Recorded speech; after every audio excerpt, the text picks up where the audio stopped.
खबरें होंगी आपकी, आपके गांव की, आपके शहर की। खबरें होंगी राजनीतिक गलियारों की, आपराधिक दुनिया की, सरकारी कार्यालयों में बढ़ते भ्रष्टाचार की, विकास के नाम पर हो रही लूट की, व नेताओं के झूठ की। हम दिखाएंगे आपको सच्ची और सटीक खबरें। आज का इस सत्र के प्रारंभ में आप सबको एक दुखद समाचार बताना है कि हम सब के बीच में जैन आचार्य विद्यासागर जी महाराज का शरीर रात्रि 1:30 बजे शांत हो गया, ऐसी हम सबको सूचना मिली है। हम सब जानते हैं कि जैन आचार्य विद्यासागर जी महाराज, आपका जन्म 10 अक्टूबर 1946 को विद्याधर के रूप में कर्नाटक के बेलगांव ज़िले में सदलगा के शरद पूर्णिमा के दिन हुआ था। उनके पिता श्री मल्लप्पा थे, जो बाद में मुनि मलिसागर बने। उनकी माता श्रीमती जी थीं, जो बाद में आर्यका समयमती बनी। विद्यासागर जी 30 जून 1968 में अजमेर में 22 वर्ष की आयु में आचार्य ज्ञान सागर की दीक्षा, जो आचार्य शांति सागर शिष्य थे, उनसे ली। आचार्य विद्यासागर जी को 22 नवंबर 1972 में ज्ञान सागर जी द्वारा आचार्य पद दिया गया। केवल विद्यासागर जी के बड़े भाई गृहस्थ थे। उनके अलावा घर के सभी लोग ने संन्यास लिया था। उनके भाई अनंतनाथ जी और उनके दूसरे भाई शांतिनाथ जी ने आचार्य विद्यासागर जी से दीक्षा ग्रहण की और मुनि योग सागर जी और मुनि समय सागर जी के नाम से कहलाए गए। आचार्य विद्यासागर जी संस्कृत के, प्राकृतिक साहित्य के और विभिन्न आधुनिक भाषाओं में हिंदी, मराठी, कन्नड़ में विशेषज्ञ स्तर पर ज्ञान रखते थे। उन्होंने हिंदी और संस्कृत के विशाल मात्रा में रचनाएं की थीं। 100 से अधिक शोधार्थियों को उनके कार्य पर मास्टर्स डिग्री और डॉक्टरेट के लिए अध्ययन करने का भी सौभाग्य मिला।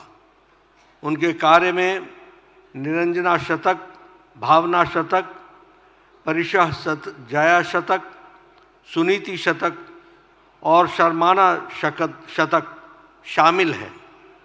उन्होंने काव्यमुख माटी की भी रचना की। विभिन्न संस्थानों में यह स्नातकोत्तर के रूप में हिंदी के पाठ्यक्रम में पढ़ाया जाता है। आचार्य विद्यासागर जी के धार्मिक कार्यों ने प्रेरणा स्रोत रहे।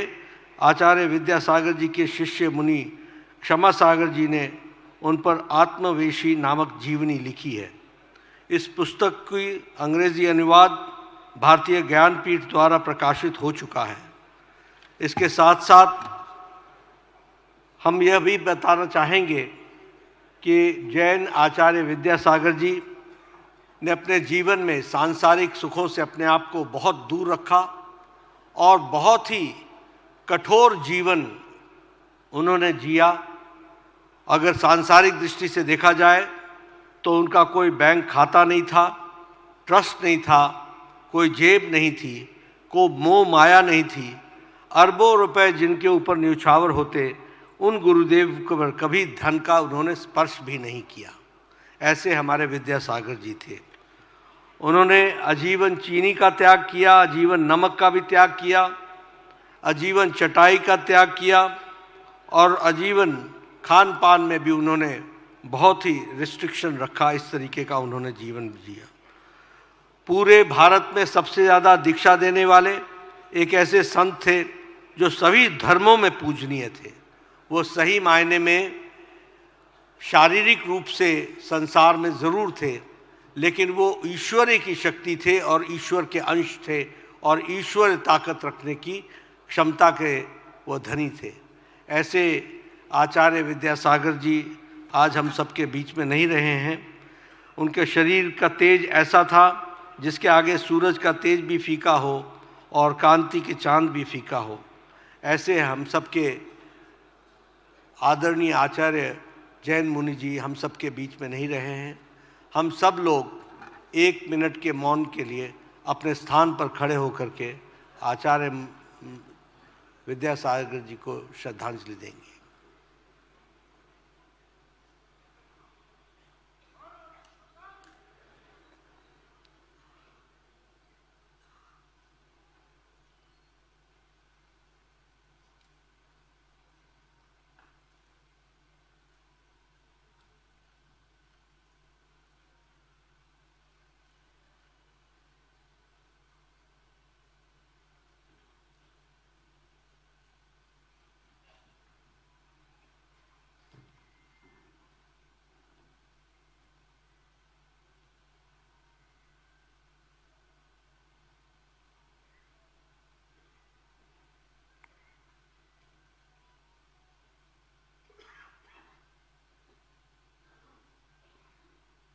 ओम शांति शांति।